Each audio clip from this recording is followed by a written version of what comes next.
So, this, I believe, is Mr. Matt Armstrong's Lamborghini. It is. What? LP 560. Bagged as well, look. He's bagged it. That's going to divide opinion. Can't actually see, that's too dark, but we'll...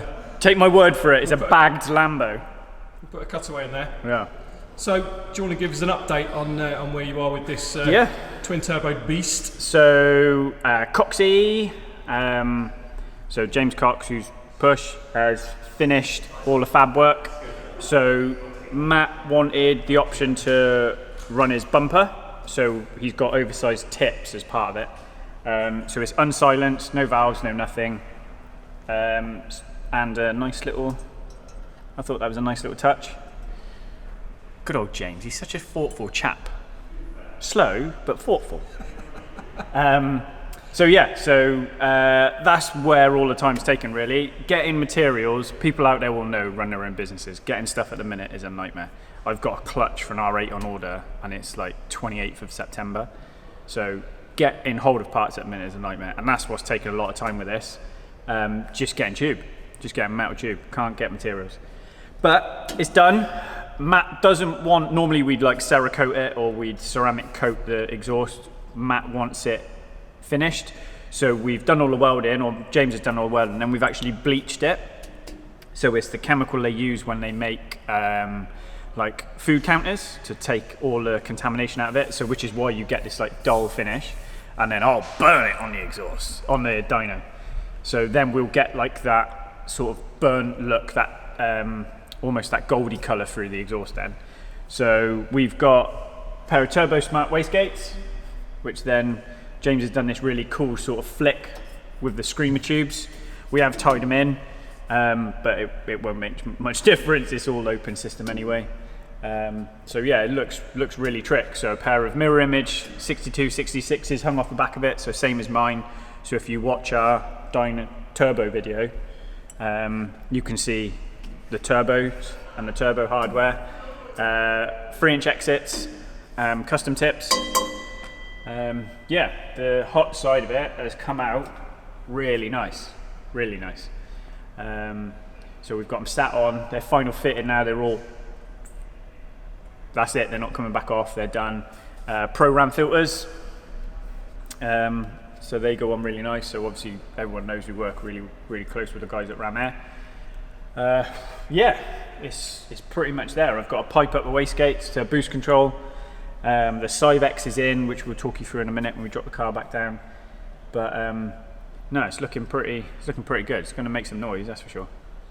Good stuff. So regular viewers of the channel will have seen this when we started off, and obviously, as you said, it's taken a bit of time with getting supplies and everything else. Yeah, that's it. I mean, the original timeline, or I think Matt wanted to try and get some mileage out of the car anyway and use it. I mean, it's the first time he's ever had a car like this, so he had it for a little bit longer than originally sort of discussed, and he did his he bagged it and did a few other little bits and pieces. Then we've had it, and the original idea was to pretty much put our Gen 1 kit on it, which we know we've got jigged, or James has got jigged.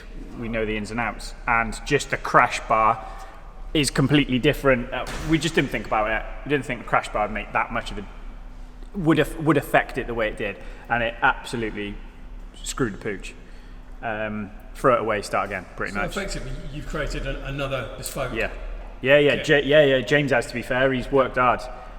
Even how we've had to hang the charge coolers completely different because the cross brace is completely different. So basically, we've got this piece, which is the rear wing mount and the rear crash bar, and it's completely changed what we've had to do.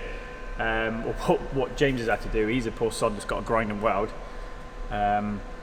So yeah, bless him, he worked hard on it. But it's done, it's on. Everything's finished, it's just final assembly. So the manifold's been off. We've done what we've had to do with the manifold, the inlet manifold.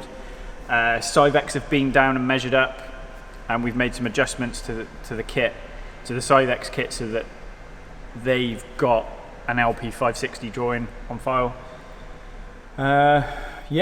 Everything's, the oil lines are run, that's all done. So Motor have sponsored the fluids. We've got Funk Motorsport blankets come in to go on it as well. So they're the sort of the technical partners with this, along with Ram Air. Yeah, it's gonna be cool. So should we? Do you want to run us through the Cyvex? Yep. So it is the same kit as what was on Coxey's development car, the white one we built, which is now on Chris's red one. So it's S12 ECU, DI control. We do more Motec because we use Motec on the Gen 2s, but it's a good kit. It bolts in place. I'll drop it down. Actually, we'll go through it. So the S12 doesn't have DI on board, so it's not a DI ECU. So whereas the Motec is a DI ECU or direct injection, the Cyvex isn't. So the S12 ECU will do port and it will do direct injection. What that means though is we have to use an additional box because DI injectors can take up to 70 volts to fire. So they need basically an amplifier, a special amplifier, which is sat, if I swap sides with you mate, if I come around here, which is sat here. Ooh, the pressures of getting it out on camera. Ooh, misses. I know. So that's the DI controller. So what that does is that's now connected to all 10 injectors, and then the Cyvex fires this. So it triggers this box, and then this box is like your amplifier. So that's what then builds the voltage up to control your DI injectors. The Motec, we use a DI ECU, so an M142 or pair of M142s, whereas on the Cyvex, an S12 will do, you know, a Mini, a GTR. It doesn't have DI capability, but when you use it with this amplifier, that's what it does. The stock looms plug into these little adapter boards. Get them out. So there's one each side, and again quite similar in concept to the Motec that you guys have seen. So whereas James's was a patch loom, now the guys Cyvex have gone to these plug-in boxes. So the adapters, they're all in these nice neat PCBs, so it takes away a failure point. There's obviously one each side, so this is bank 2, that's bank 1. The DI controller sits over here, and then that side, the S12 is just tucked away under the wing. I don't know whether you can see it.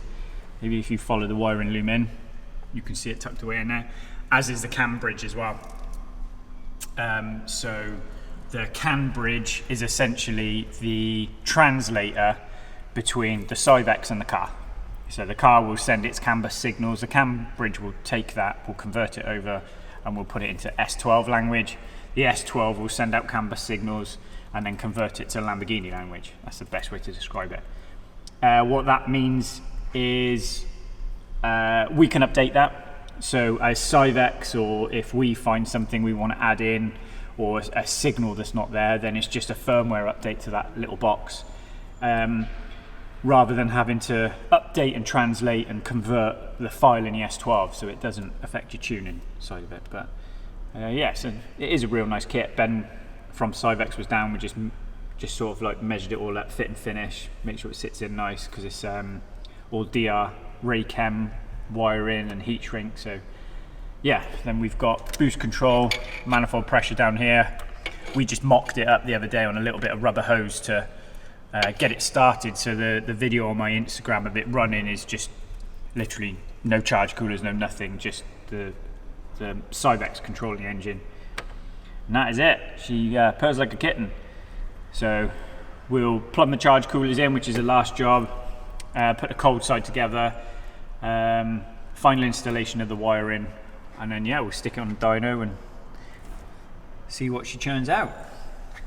So power-wise, what are you aiming for? What does Matt want from this, or what are you guys going to give him? I think Matt hasn't got any expectations. I think we were chatting the other day, and he's like almost a little bit nervous of what it's going to be like, because obviously you buy a car of this value, it's not like he gets to drive stuff like that every day. So adding another 300-400 horsepower is probably quite terrifying, quite nerve-wracking. So I mean, they easily do 900. So I think a nice healthy 900, 950. to do 1,000, it needs more on a fuel system, which you might do in the future, but it just stretches it a little bit too far. Just to sort of, no point pushing the car that hard because there's only 10 injectors on these, whereas a Gen 2 there's 20, so that it changes the fuel limitations. But it's still stock engine and gearbox. Stock engine, stock gearbox. It's the E gear, so it's not a DCT. So we've got to be mindful of the clutch because it's essentially a manual gearbox with hydraulic control. So we'll just be kind to it. But yeah, stock car. All that we've bolted to this car is a turbo kit and Sidex. So it will be available to anyone who comes in the door and wants to twin turbo their LP560. So that was the point of it, really, is to get another kit out there. You know, we dealt with Matt with his R8. I think the original plan was to do something on the R8, but things change, and it ended up being a Lambo. So game on. Before we sneak off, I mean, this is the reason. I suppose really is, I think something me and James are quite proud of is everything is quite bespoke. So James spent a lot of time doing this for Matt, and we actually surprised him. So if you check out Matt's video, he doesn't know it's coming, but James built this for Matt. Obviously we put the MA logos on the exhaust, but it's tied to the engine bay light in. So you get your own sort of, he's got his logo on his turbo kit, and that is pretty cool. Yeah, we don't do off the shelf, and I never want to do off the shelf. There's enough companies out there that you ring them up or go on their web shop and they'll just bam, send your turbo kit, bosh, out the door. I'd rather give you a journey, and I think James is quite passionate about that as well. Is that it's you come to us, we'll do you at pink, you know, we'll do you at bloody leopard skin, we'll do what you want, because when you're spending this much money on your car, it's the journey. It's not the end. It's not the end project or the end product. It is how you've been involved. So like Matt's been down. He was here for the day. We sat on the floor at McDonald's while we put a turbo kit in his car, and that's it for me. That's what it's about. If I wanted to churn out cars and not have the human element to it, then I could, because a lot of companies do that, but we don't do that. So I thought that's a nice little, you know, just adding it to him, because I suppose now Matt Armstrong is a brand, isn't it? Really. Yeah. With the YouTube thing and how, you know, how sort of well he's doing. So yeah, bless Coxie, he rung me up at like 11:30 at night. He goes, "You never guess what I've done? I put a light in a box." You know, and it's like, oh nice. He's like, it's taken me 2 days. But I think Matt was stoked. So yeah, it's all good. So we'll probably do another one once I've been to dyno, or like when Matt's down next, do a final handover one. So I think this catches everyone up to where it is, what it looks like. So yes, now like, subscribe, comment,